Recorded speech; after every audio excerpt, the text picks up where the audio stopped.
11. Join Michael Portillo. There will be topical discussion, looking at the week before and the week to come. So kick back and relax at 11 a.m. on Sundays on GB News with me, Michael Portillo. GB News, the People's Channel, Britain's news channel.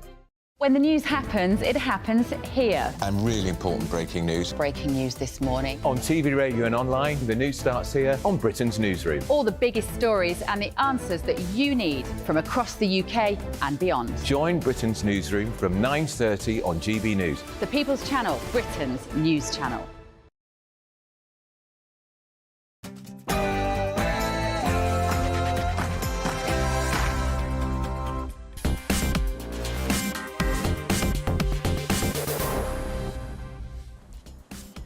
Good evening. I'm still in Florida, as you can see. I'll tell you in a moment all about my visit to Mar-a-Lago, meeting Donald Trump yesterday. We'll also ask, are there really no-go zones in London and Birmingham?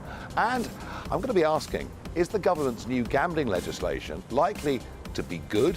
Will it help problem gamblers? Or does it threaten the jobs of 85,000 people working in the racing industry? But before all of that, let's get the news with Polly Middlehurst.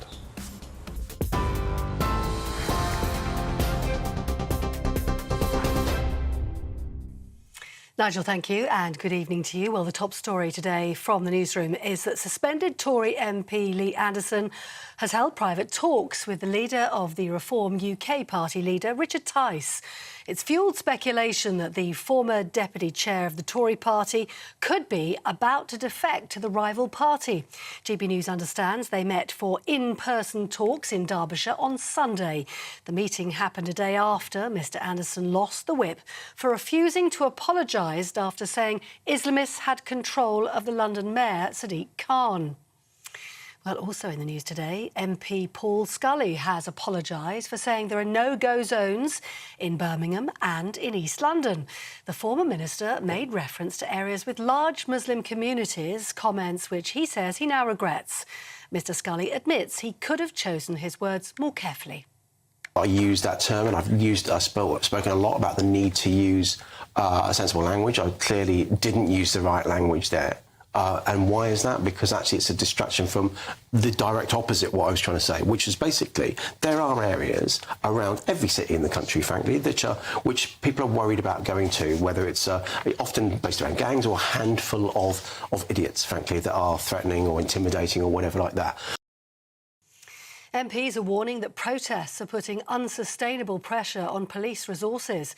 They're calling on the government to give more support as demonstrations continue over the Israel-Gaza war. A cross-party committee found that policing protests between the 7th of October and the 17th of December last year cost police forces more than £25 million. Now, an 18th century pub that was destroyed in a suspected arson attack in the West Midlands must be rebuilt by order of the local council.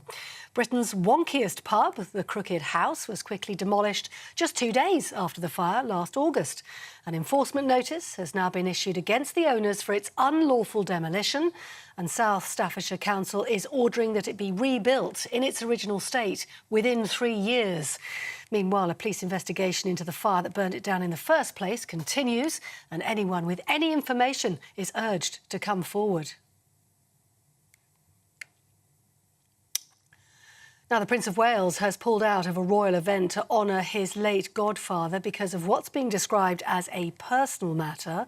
Instead, Queen Camilla led the royal family during a memorial service for King Constantine of Greece. Prince William had been due to deliver a reading at the service. Kensington Palace hasn't elaborated, but has also confirmed the Princess of Wales, who's recovering from abdominal surgery, is doing well. The King also missed the service as he continues treatment for cancer. And in some news that reached us this afternoon, the Prince and Princess of Kent's son-in-law, Thomas Kingston, has died. The King and Queen have sent their most heartfelt thoughts and prayers to Lady Gabriella Kingston and Mr Kingston's family. The 45-year-old was found dead at an address in Gloucestershire on Sunday evening. GB News understands the Prince of Wales' absence from today's memorial is not related to Mr Kingston's death. That's the news. For the very latest stories, do sign up for GB News Alerts. Scan the QR code that comes up on your screen now and again. It's not there right now, but it does come up. Or go to gbnews.com/alerts. Now let's take you back to Farage.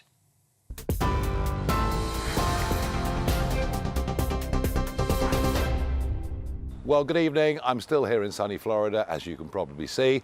And yes, after the show yesterday, I did go to Mar-a-Lago to meet Donald Trump. What's Mar-a-Lago like? It's like a palace. It is the most extraordinary premises, the most beautiful place. Materials were imported from all over the world to build it. It was originally thought that it could be the winter White House for a US president. And in the end, of course, that is what it turned out to be. It's an incredible place. And just to think that New York court valued it at $18 million when probably it would sell in 24 hours for $500 million or perhaps substantially more, tells you a lot about what is going on here in America.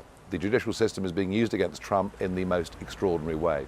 That judgment last week said he borrowed money from banks to launch new projects, and he borrowed the money on the basis that he'd inflated the prices of his properties. And even though the banks got paid back all of their money with interest, somehow, a prosecutor gets in the middle of that and fines him $350 million. Oh, by the way, they've now backdated that to the time when the so-called offence took place and increased the fine to $450 million. And that's all ahead of the next trial that starts on the 25th of March. There is this endless process to try and put Trump out of the game, to try and put Trump out of the race. And I have to say, I really do believe, just look and think about that New York court judgment to realise just how corrupted and politicised the judicial system in America is. And yet, despite that, he is on rare form. He gave 10 major speeches last week, and a Trump speech is at least an hour and a half, often 2 hours. He has the resilience unlike anything I've seen in any other human being. He's optimistic, he's bullish, the polls are definitely going in his direction.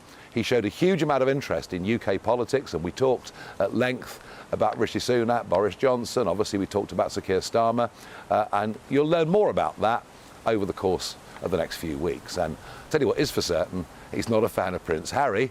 I wonder what will happen if he's president. I wonder whether there'll be someone having a real look into how Harry got a US visa, given that he's admitted repeatedly taking illegal drugs. And yes, I got given a new version of the Trump hat signed by him. Now, let's get back to the United Kingdom, where it seems anything Conservative members of Parliament say is taken to be divisive, taken to be Islamophobic, taken to be bad.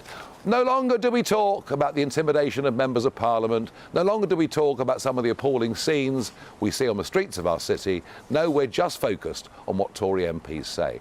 In this case, it's London MP, Conservative MP Paul Scully, who had this to say on Radio London yesterday. You're right. If you were just looking about the neighbourhood comment, if you're just looking at colour of skin, so, for example, when a number of Indians were coming in the 70s, and my father's half Burmese, so I've seen it firsthand. And if it's about the colour of skin, that's one thing. You do see the point I'm trying to make is if you look at parts of Tower Hamlets, for example, where there are no-go areas, parts of Birmingham, Sparkhill, but where there are no-go areas, mainly because of doctrine, and mainly because of people sort of abusing in many ways their religion because it's not the doctrine of Islam to espouse what some of these people are saying. That, I think, is the concern that needs to be addressed. Well, I know all about this subject because in 2015, I said there were cities in France, particularly parts of Paris and Marseille, that were effectively no-go zones. What is a no-go zone? Well, it's somewhere where the police themselves are afraid to go, somewhere you would not want to walk late at night, and perhaps, when we come to cultural and religious issues, somewhere where perhaps a couple of gay guys holding hands would receive a torrent of abuse, or a woman out on a Saturday night, perhaps not wearing that many clothes, would expect to receive some abuse.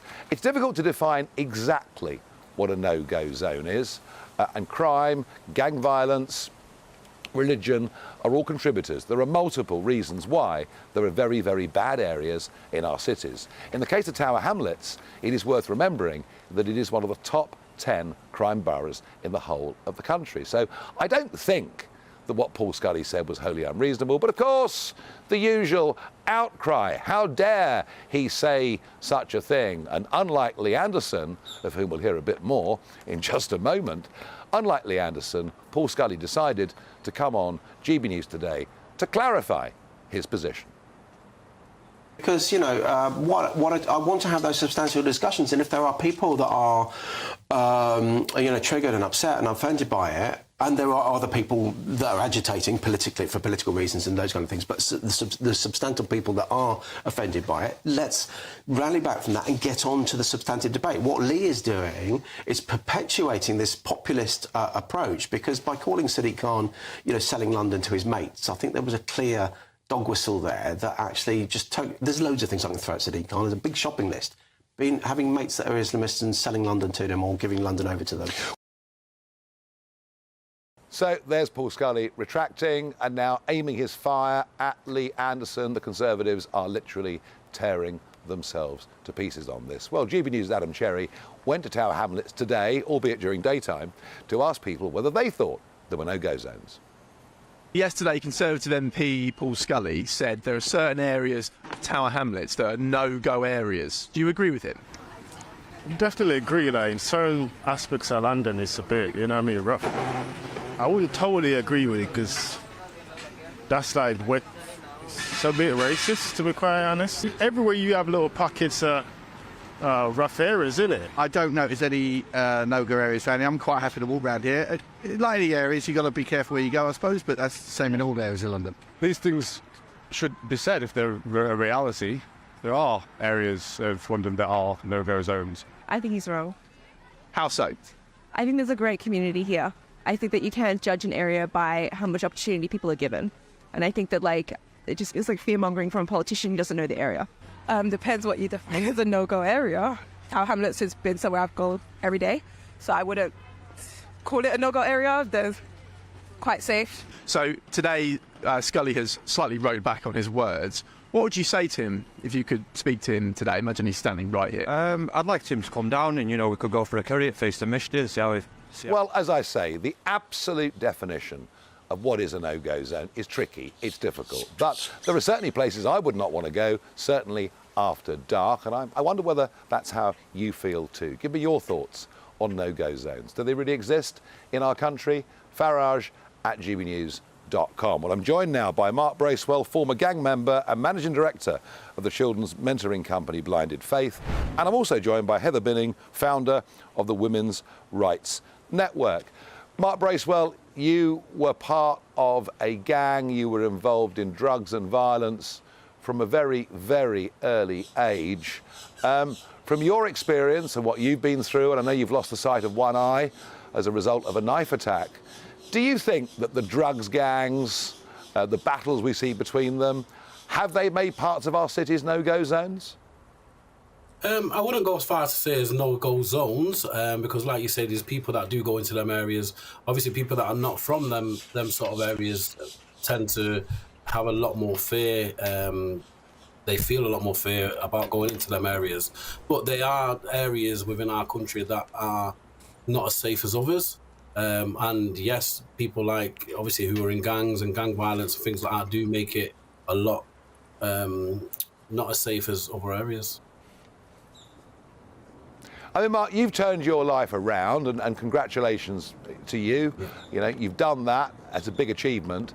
But in your view, is the gang situation in our cities worse than it was when you were involved in this, or is it any better?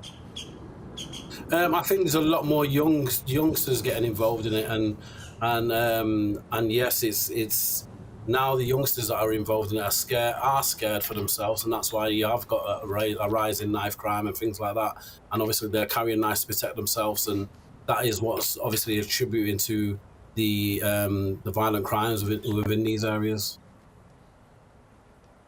Yeah, I mean, the argument I've heard myself from teenagers in the London area, the argument I've heard is they now carry knives for protection.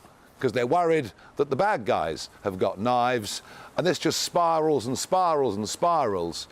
I mean, a thought or two from you. Do we need stop and search? Do we need metal detectors? What can we do to reduce the number of people actually carrying knives and causing hideous harm, such as you've suffered? I keep on saying it starts at home. It starts within the home. We need to be giving the parents the skills to obviously teaching their children of the correct way that they need to be handling themselves when they are out on the streets and when they are coming into contact with other people. We have to police the children ourselves inside the home before they go out on the streets. And yes, the police do have a big part to play, and stop and search is going to make a difference. It's just the way that the stop and searches are done that people have a problem with. That causes the argument. No, I know. Heather from the Women's Rights Network. I mean, there are certainly, aren't there? There certainly must be for women, particularly if they're on their own, quite a lot of parts of our cities where, you know, late evening into the night, women would feel extremely uncomfortable. Well, we all make risk assessments every moment of the day. You said yourself, Nigel, that there's some places that you might reconsider going to. This is a fundamental part of the everyday life of women, making that risk assessment of where they go, when they go, if they're on their own, are they out at night time, you know, who might be, you listen out. There's a checklist for women. You listen out for footsteps behind you. It doesn't matter where you are. You could be in Bayswater, you could be in Lewisham, you could be in Birmingham, anywhere. These things are a part of the everyday life for women. And, you know, this is, but I feel it's political point scoring to narrow it down and focus on a couple of areas that might have high crime for any number of reasons. A woman is killed in this country by a man every 3 days. Sorry, I lost you. I understand that. Violence against women, I fully understand. But the other point I wanted to make is how women are dressed, how they appear in some parts of our cities. Is that becoming an issue? And I say that because I went into Molenbeek, a district of Brussels, not very far away from the city centre. And I went there with an assistant that worked for me at the time in the European Parliament, hair colour very much the same as yours. And within a minute of getting out of the car, she was told she needed to cover up. Are there cultural issues now becoming an issue, and maybe in Tower Hamlets or Spark Hill, about the way that women actually appear? I don't think there are particularly, but you would have to say in that regard, the problem is the problem of it's a male problem. It's not how we look or we dress or we have a hijab on or a short skirt on. That's not the issue. The issue is it's male violence. It's addressing the cause of it. I'll give you an example. There was an article in the Times last week about the spiking of drinks, but nowhere in that article said this was a male crime. And unless we can address that as the problem, then we can't solve it. This argument does bring me back to the days of the Yorkshire Ripper, when women are told not to put themselves in danger. Not that the men weren't told stop attacking women. It's the women that we are told that we have to take care. I just want to pick up on the Birmingham element. We've got groups all over the country, and the Birmingham group reports that in this area, Spark Hill, there are some lovely family restaurants. There's cafes and bars. It's a very nice area to be. They don't feel threatened there at all. In fact, in some cases less, because the restaurants aren't selling alcohol. They say this is not the same issues on the street. One woman worked at a primary school there and said the kids were fantastic. There were no issues. So, I think there's a problem in putting wood on the fire of this, which is unrealistic. It's a fundamental problem. Men are violent. All right. Women are the victims, predominantly. OK, not all men. Let's be very, very clear. Not all men. Heather, thank you. I did say predominantly, for your Nigel. Contributions. Predominantly. I know. Thank you. Well, That's a debate we're going to hear a lot more of, I suspect, over the course of the coming years. Now, the Lee Anderson row does not go away. Looks to me like Rishi Sunak has doubled down in what he said about Lee Anderson, and now even James Cleverly, the Home Secretary, coming out to demand that he apologise. But I'm joined by GB News' political editor in Westminster, Chris Hope. There's not much sign, from what I can see, and particularly with the big interview with Patrick Christys last night, not much sign that Lee's going to back down, is there? No, there's not, Nigel. Indeed, those remarks by James Cleverly are difficult for Lee Anderson. He's trying to find, I think, a way out of this. But James Cleverly saying that Lee Anderson must apologise. He's saying, I won't apologise. I don't feel I have to. My words were clumsy when he just said that Sadiq Khan was controlled, or his office was controlled some way by Islamists. That was denied, of course, by Sadiq Khan, who attacked the language. But we're revealing on GB News tonight, of course, Nigel, that Lee Anderson has met with Richard Tice, the Reform UK leader, in a hotel off the M1 on Sunday for talks for about 20 minutes. That was a day after he lost the whip.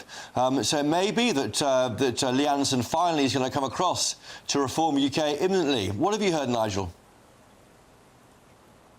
No idea. I don't know what's happening, Chris. I'm the honorary president. I'm letting Richard Tice getting on with running the thing, and from what I can see, he's doing quite a good job of it. So I've no idea myself what's going to happen in that regard. But is the Conservative Party looking at the Lee Anderson row, to a slightly lesser degree the Paul Scully row, and seeing Tory MPs and peers lining up to condemn Anderson, others lining up to say, for goodness sake, reinstate the whip?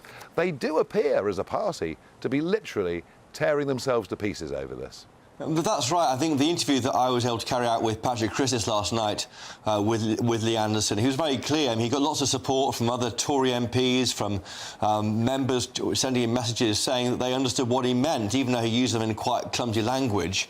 He drew attention to the fact, didn't he, that David Cameron had used pretty harsh language about Sadiq Khan in 2016. As did Zach Goldsmith. He said that, perhaps I don't express what I feel in the same way, and he suggested that there was maybe a class issue in the party. He's being unfairly treated by the party.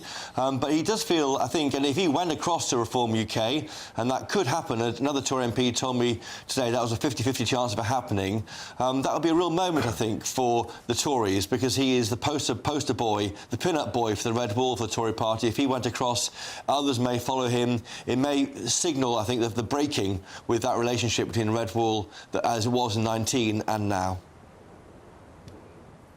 Well, there's no doubt that Lee Anderson has become a significant figure in British public life. Crystal Hope, thank you very much indeed for joining me. Well, David Neil was the senior civil servant in this country in charge of dealing with immigration policy, illegal immigration policy, and he's appeared this afternoon before a parliamentary committee and basically said, I've been sacked by the Home Secretary, Cleverly, for simply doing my job. GB News' Mark White joins me in a moment to tell us all. In the GB Newsroom, we bring you the news as it happens. With our team of dedicated journalists across the UK, we're ready to give you accurate reporting every day. When the news breaks, we'll be there with bulletins on GB News, the People's Channel, Britain's news channel. Lee Anderson's Real World. Fridays from 7 p.m. Dr. Jane Jones, who's the clinical lead for Care After Combat. Yep. Jane, thanks for coming. And just tell me a little bit about your organisation. What do you do? OK, well, thank you for having me here so we can talk about Care After Combat. So we are an organisation, a charity, who work into the prison system, working with military veterans who've somehow got involved with the justice system and... So there's quite a high population of ex-servicemen and women in our prisons. Why is that, do you think?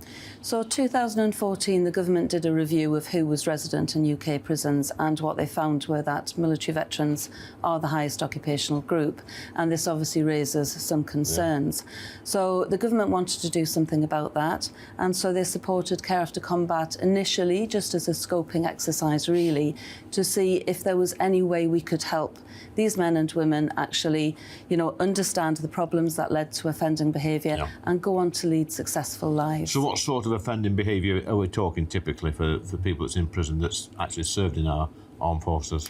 Primarily, it's violence. Yeah. So that is the highest offence that we work with. Okay. But of course, the military, as with everybody else, it's the full range of offender behaviour. OK, so we're in a pub, Jane, Dr. Jane, and I guess for some people, you know, the old tip of alcohol is good, a bit of fun of a weekend, relax, let your hair down.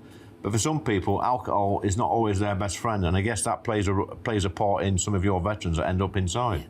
Absolutely. So, speaking from my own experience, a good 2/3 of the people I work with have some kind of mental health problem or mental health difficulty, struggling to either adapt into civilian life or with some of the traumas they've experienced during service. People might self-medicate with alcohol to manage some of those thoughts and feelings.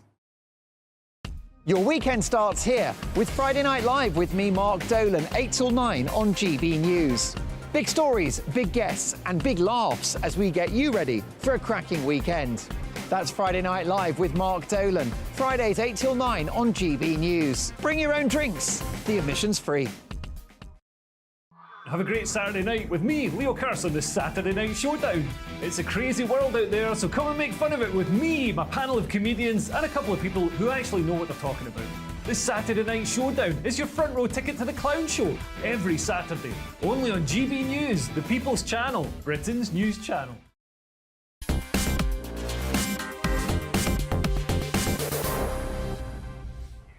Well, those problems I talked about for the Conservative Party mount further as we learn that Scott Benton, the Conservative Member of Parliament for Blackpool South, has been suspended by the House of Commons for 35 days for some very injudicious comments he made to an undercover reporter. And that means if they want to, the electors of Blackpool South can trigger yet another recall election. Now, moving on, let's get some of your thoughts on these no-go zones. Yes, there are no-go zones in London and other areas, Gloria says. My son joined the Met in the early 2020s and there were no-go zones then. Christine says, yes, there are no-go areas. Bradford in West Yorkshire is one of them. David says there were no-go streets in Oldham in the late 70s. Even the police would not go down those streets on their own. And another viewer says nearly every street in London becomes a no-go zone at night. Well, actually, I can assure you, probably we could argue in many market towns around the country, effectively just after closing time on a Friday and Saturday, it's not too far away from being a no-go zone. And that's the trouble with that whole debate around no-go zones. There are a whole raft of different issues that could make it a reality. But I think to deny it would be rather stupid. Now, David Neil, and we heard a lot from him over the course of the last couple of weeks. He had the job to control illegal immigration. He's argued he was prevented from doing it. He appeared before the Home Affairs Committee this afternoon. This is one of the most important things that he had to say. Sacked for doing my job. I think I've been sacked for doing what the law asks of me. And I've fallen down over a clause in my employment contract, which I think is a crying shame, because I think I've done my job extremely well. I've been candid with this committee. We've produced multiple reports that have exposed the sometimes lack of effectiveness and the lack of efficiency. Well, there we are. He couldn't really have been clearer, could he? We're following every minute detail of what happened today. Was GB News' Home Affairs and Security Editor, Mark White. Mark, tell all. What happened this afternoon and how much of a problem is David Neil's testimony for James Cleverly, the Home Secretary?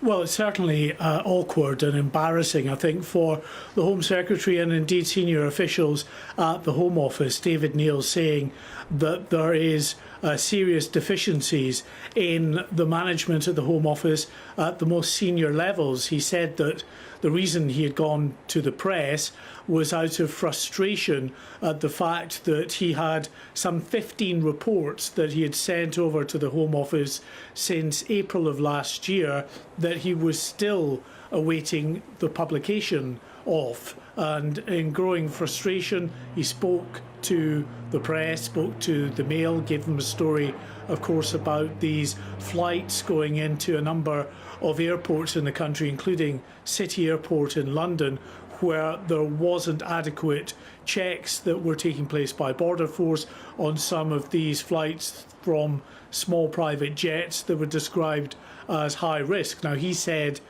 in that article in the Mail that there was real concern, of course, that organised criminals, contraband, illegal immigrants, anything could be coming in on these private jets. Now, that was the story, I think, that really did it for the Home Office, for James Cleverly. They decided then to end his tenure as the independent inspector for immigration and borders, and immediately sacked him. Now, he said that his sacking, Nigel, was done over Teams, that they didn't even meet him in person, that he had no time to even tell his team of 30 members of staff, that they learned about it in the media.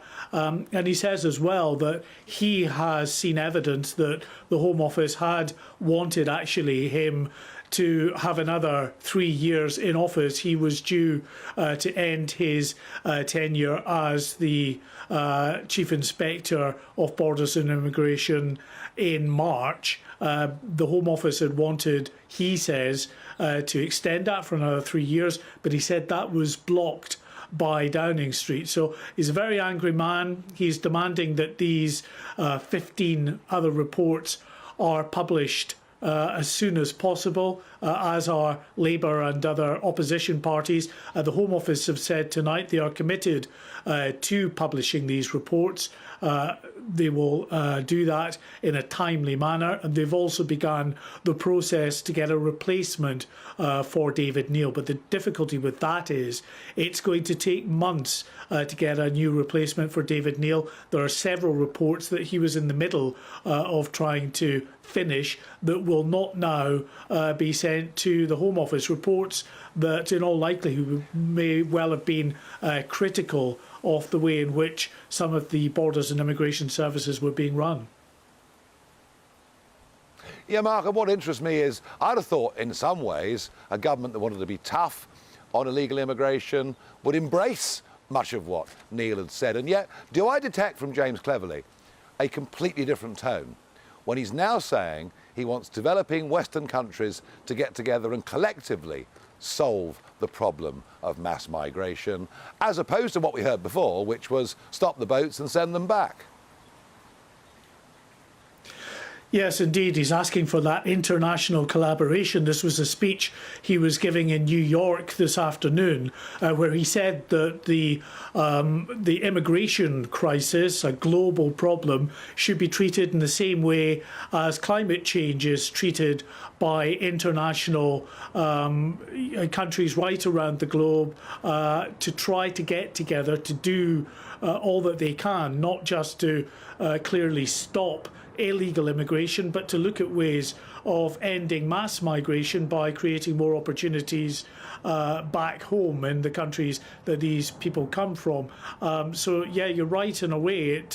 It seems to be a step back from the hardline stop the boats rhetoric. I mean, they still have that, but coupled with that is this desire, it seems, to get a global coalition together to try to do more to address the very big problems of mass migration that we're facing in the years ahead, with estimates of well over 1 billion people on the move because of various issues. Mark White, thank you as ever very much indeed. In a moment, we'll look at the costs of policing the pro-Palestine demonstrations and what that's doing to the police's ability to deal with other and often very serious crimes.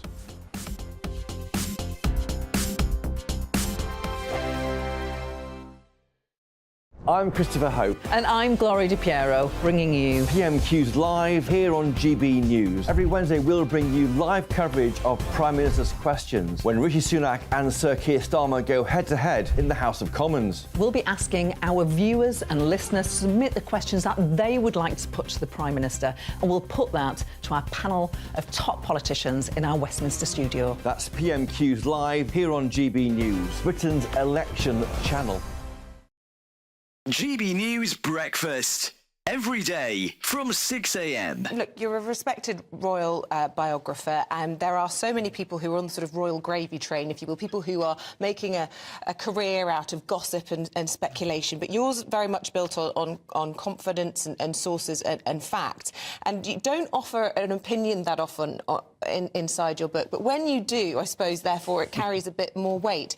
So when you say that the Sussexes are easily offended and, you know, effectively pretty prickly, what do you mean and what have you based that on? Well, on numerous their riposte to any given situation in their books, in their TV interviews. And let's not forget, there have been a lot of TV interviews, 6-part Netflix drama, Spare. You see time and again that they feel that they feel resentful. They feel that, you know, something hasn't gone their way and that this is part of some sort of calculated campaign against them. And actually, I mean, when you've got a fast-moving story, I mean, for example, in my book, I go into those frantic hours after the death of the Queen, and everybody's trying to sort themselves out. And Harry writes in his book Spare how you know, no one will return his calls and he can't get through to anyone, and it's sort of it's just all a bit me. And actually, the whole kind of royal machine, if you like, is a team effort. And I just think it's very sad because, you know, Harry and Meghan, they had such potential. And now when we do tend to hear from them, on a royal matter, it's just to say how miserable they were being royal. And that was, you know, they were royal for whatever it was, 600-700 days. They're post-royal now for over Can you envisage a scenario where they're back in England and they're back in royal life? I can't envisage a situation where they're back, as it were, as part of the sort of royal working unit, but I could certainly see it becoming a kind of normal thing for them to keep. Big news, big debates, big opinion. Patrick Christie's Tonight is the week's biggest show. Every weekday, 9 to 11 p.m, we've got the inside track on the day's top stories. There'll be sharp takes you won't get anywhere else. We will set the news agenda, not just follow it, and I want to bring you along for the ride. Whatever it is, we'll have our finger on the pulse. It's news, but it's this close to entertainment. Patrick Christie's Tonight, 9 till 11 p.m, only on GB News, the People's Channel, Britain's news channel.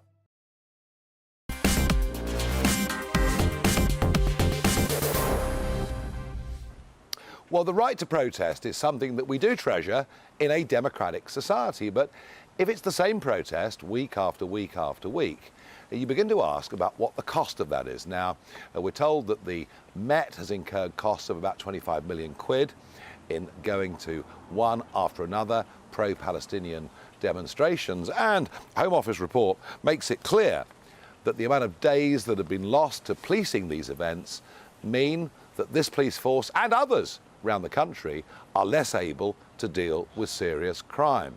But it's not exactly an easy one to answer. Rory Gagan, former Special Advisor to the Prime Minister on Justice and Home Affairs, joins me.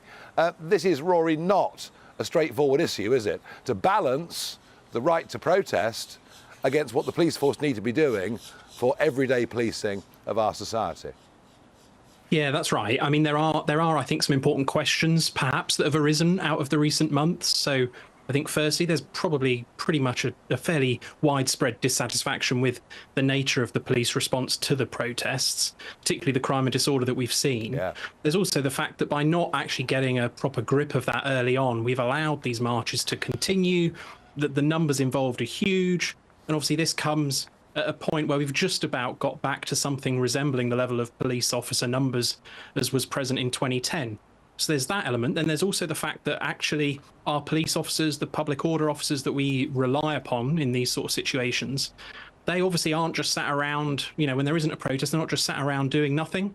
They're officers who are in neighbourhoods, they're officers working on response teams, they're officers working on sort of, you know, crime squads and the like. And so to take them away from, you know, their day-to-day bread and butter crime fighting, to have to police these events and protests, and to be doing so sort of relatively ineffectually in terms of the crime and disorder, I think begs real questions about actually the tactics and the kit available for officers.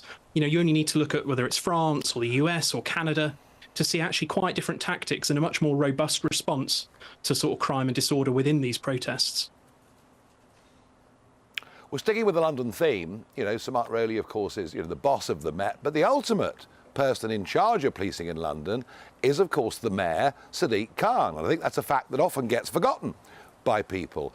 What has Khan had to say about the policing of the protests, the amount of police time it takes up, and the £25 million cost? Well, of course, not much. In reality, we're, nearly 3,000 days into Khan's sort of premiership over London. And unfortunately, I think all we've seen often is carnage rather than anything else. And this is just the latest example. I mean, you know, he's busy pumping out videos about sort of diversity and how, you know, London is amazing and it's welcome for everyone and all of those things. But of course, silent on actually the real issue that affects, you know, so many people, particularly the Jewish community, but others too, who are obviously upset about the fact that not only are they seeing so much of this hate on their street, but of course they're also having their local policing presence diminished. You know, when we hear about sort of the amount of officers involved in these protests, we really do need to recognise that these officers aren't sort of magicked up out of a box. They're not sort of hiding in a cupboard and they're wheeled out when there's a protest. These are officers who have day jobs. These are officers who have case files waiting, criminal investigations to be getting on with, 999 calls to go answered. And so it does exact a heavy toll. And I think there's also a reality here. If these protests were indeed as peaceful as some would claim and as sort of, you know, utterly sort of, you know, benevolent as some would claim, why would there be such a need for the scale of police activity around them as is present and is evident on almost every weekend?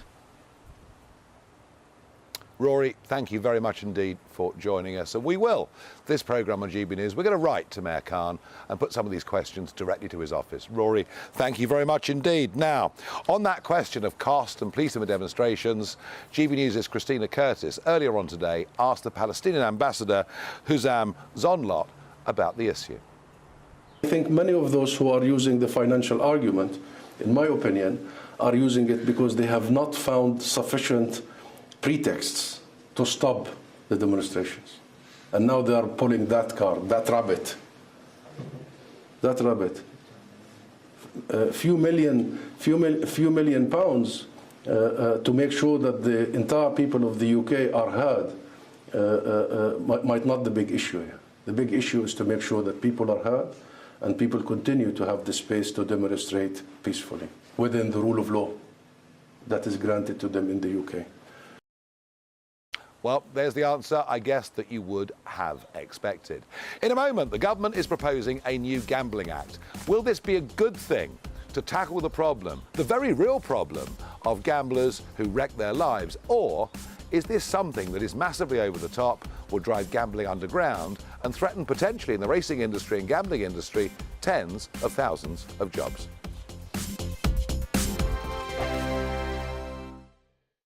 Tired of the usual focus-tested, pre-prepared Westminster runaround? Well, so am I. So you want higher taxes? Is your department to blame for this? Are you rethinking this policy? Every Sunday at 9:30, I'll be sitting down with those in power to get the truth about the issues affecting you. Let's be honest, we've known about the cost pressures of this project for years, not months. That's the Camilla Tominey Show, a politics show with personality. On GB News, the People's Channel, Britain's news channel.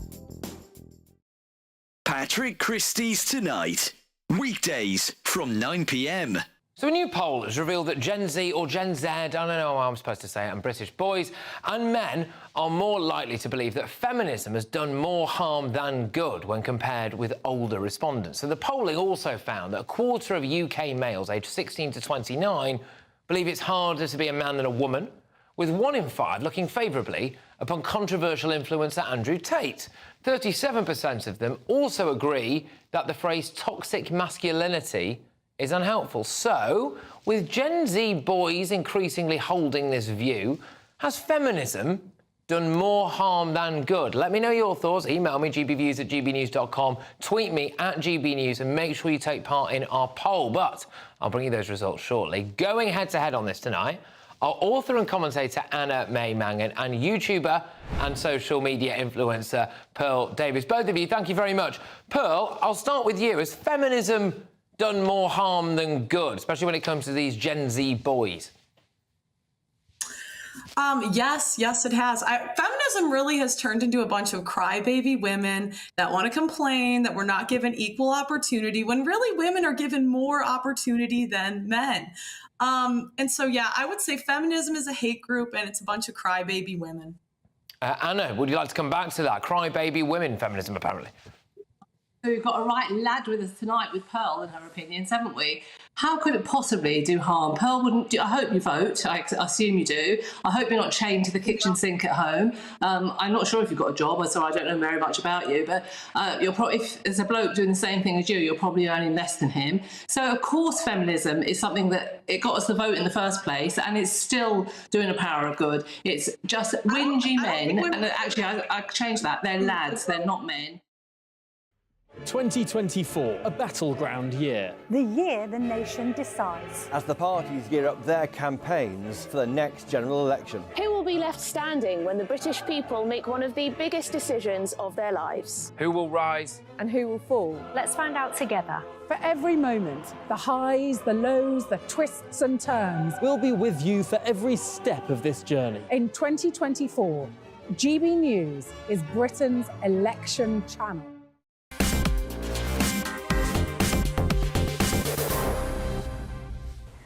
Well, once again, a Conservative government is preparing to bring in legislation described by some of its own backbenchers as completely outrageous because it sees the state interfering more in people's lives. But gambling is a real problem. I certainly, in my years working in the City of London, saw many people's lives absolutely, literally wrecked and destroyed through it. But does legislation which puts the onus on bookmakers to monitor how much their clients lose, and if they lose more than £1.37 a day, namely 500 quid a year, that somehow checks have to be done, and these checks, these financial background checks, would be, frankly, I think, too expensive for the bookmaker to continue taking bets from that person. Is this well-intentioned legislation that'll damage the bookmaking industry and, in turn, the racing industry, which employs up to 85,000 people in this country? Have they got the balance on this right? Well, I'm joined by independent bookmaker Jeff Banks. Jeff, I'm guessing that your fear with this will be excessive red tape and cost, and maybe even gambling going back to what it was years and years ago, an underground illegal activity. Absolutely, Nigel. And I want to say I'm very grateful that you're getting involved here defending consumers, British consumers, in what is being asked of them is utterly unprecedented. It is an outrage.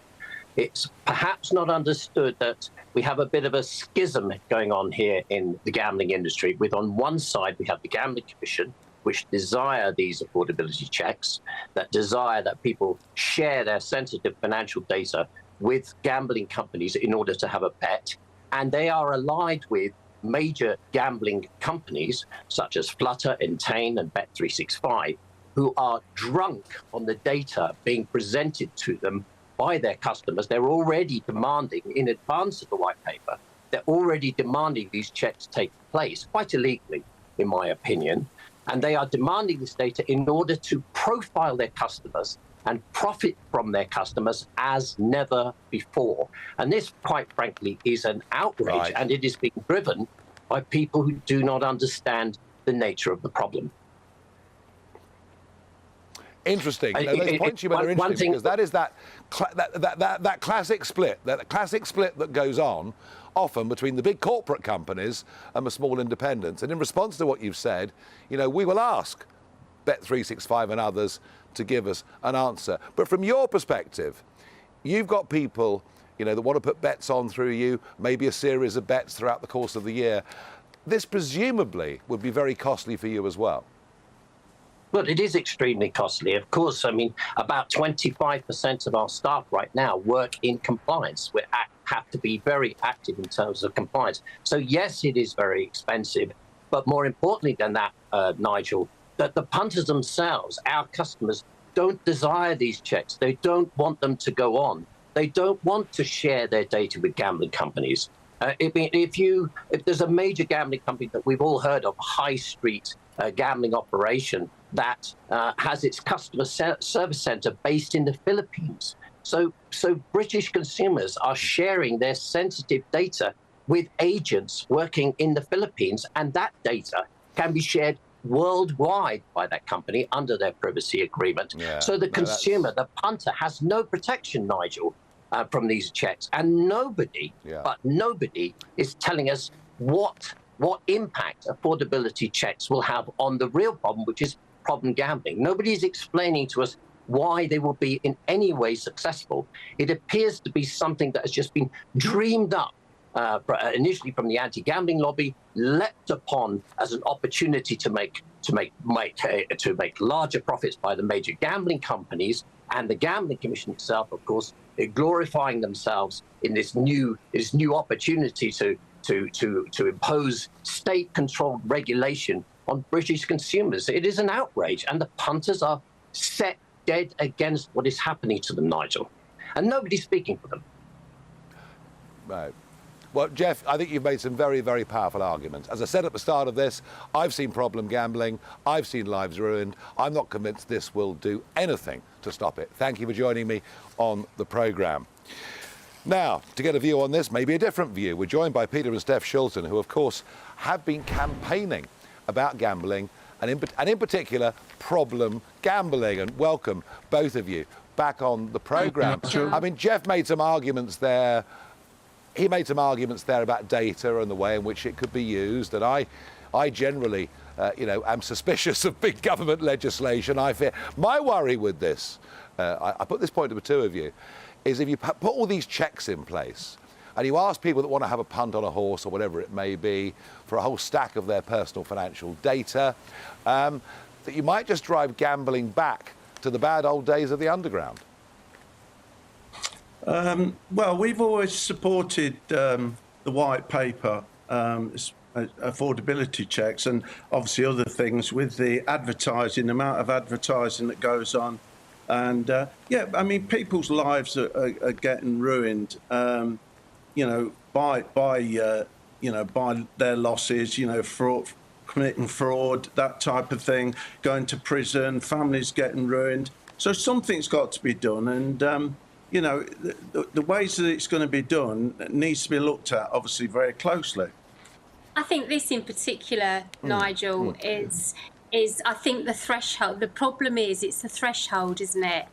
Is it set too low? Is that what they're saying? And also, obviously, we support safeguarding measures in place, and we know that bookmakers are, and don't always do that. So if they're doing the affordability checks, they need to also make sure that they're adhering to safeguarding policies. So I think it goes a lot deeper. It's a lot more complex than just ticking a box on the affordability check that they're putting through.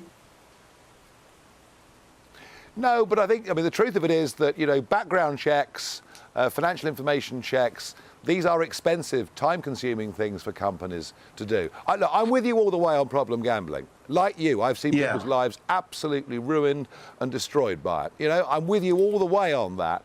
It's just about how government should deal with it. And I'm very often struck that the people that make our laws know nothing about the industries or the businesses or the sports that they're engaged with. And I would have thought that for 500 quid a year, we were setting the threshold of affordability checks far too low for most people, and perhaps somewhere some sort of compromise can be found. Yeah, I think you're probably right on that point. It is a bit low.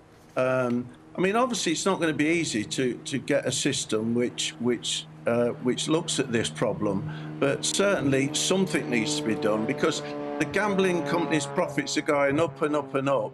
Every year they're billions and billions of pounds, and it's coming from somewhere, and it's coming from mostly problem gamblers. People are losing far more than they should do, and you've got to admire people trying, the government in particular, trying to do something about it. And until we know the details of the checks, until we know what sort of checks they're going to be, personally, I think, if they look at a new client and check the client before they take them on to know roughly, what they can afford to lose, then that might be some way forward. It's just an idea, but certainly, I admire the government trying to do something. And it doesn't help that Philip Davis is in Parliament, isn't he? And he's anyone that's trying to raise gambling harm awareness, he's now labelling us all as anti-gamblers, which is not helpful at all, is it? It really isn't, when all we're trying to say is we need to have these measures in place. Philip is the son of a bookie. His mum was a bookie, and he feels very strongly about it and believes in freedom of choice. I know how passionate both of you are on this subject. We're going to find out more on Monday. There'll be a big debate in the House of Commons, and it is an issue that both of you have helped put on the map. Thank you for joining me. Now, Jacob Rees-Mogg is up next. Jacob, what on earth is going on? It seems that your party in Parliament just tearing each other to pieces over this Lee Anderson row. Well, I don't think we're tearing ourselves to pieces. I mean, it's obviously not a good row to be having. I think Lee has accepted that he spoke clumsily. People like me feel that that is not a hanging offence. He's very popular within the party. All of us over a political career misspeak occasionally. I've certainly done it. You may not have done, but almost mere mortals almost invariably do in a political career. And he said he spoke clumsily. I think, therefore, we should welcome him back, forgive and forget. He's a very valuable asset to the Conservative Party, and I'm afraid we don't want him defecting to reform. Well, Jacob's view there, very, very clear, ladies and gentlemen, but there are others in the Conservative Party who take a different point of view. Well, that's the end of my rather marathon trip to the USA, which went on much, much longer than it was supposed to. I shall be back here again within the space of a few weeks, but now it's on the overnight flight back to London. I'll join you live in the studio from Westminster tomorrow evening at 7 o'clock. But before all of that, I want to find out, like you, what kind of weather will I land to? Looks like things are heating up. Boxed boilers, sponsors of weather on GB News. Hello, good evening. Welcome to your latest GB News weather update with me, Annie, from the Met Office. It will be a foggy start for some of us tomorrow, but it should stay dry across eastern areas. But through this evening, we'll see a weather front push into the southeast, so that's when there's the greatest risk of a chance of rain across southeastern areas. Behind it, though, it will turn much clearer. So some cloud and rain through this evening across the southeast, but elsewhere it should be a fairly dry evening. But some fog will start to develop quite quickly through the night. So it will be a bit of a murky start for many areas, particularly across central southern England, but also up through the Pennines and across eastern areas of Scotland as well. So we'll feel quite cold tomorrow morning once again, but it won't be quite as frosty as it was this morning. And there will be some early sunshine where we don't see any fog through tomorrow, particularly across the far east coast, and many southeastern areas should stay dry through much of the day. But elsewhere, it will turn much wetter as the day goes on, particularly across parts of the southwest of England and Wales, where we'll see some quite persistent rain at times, but also across Northern Ireland, much of Scotland and Northern England. But it will feel milder across the UK. The back of that rain will push into the southeast on Thursday, so quite a wet day to come in the southeast on Thursday. Elsewhere, though, it will be a mix of sunny spells and showers once that rain does clear through. And that's the story.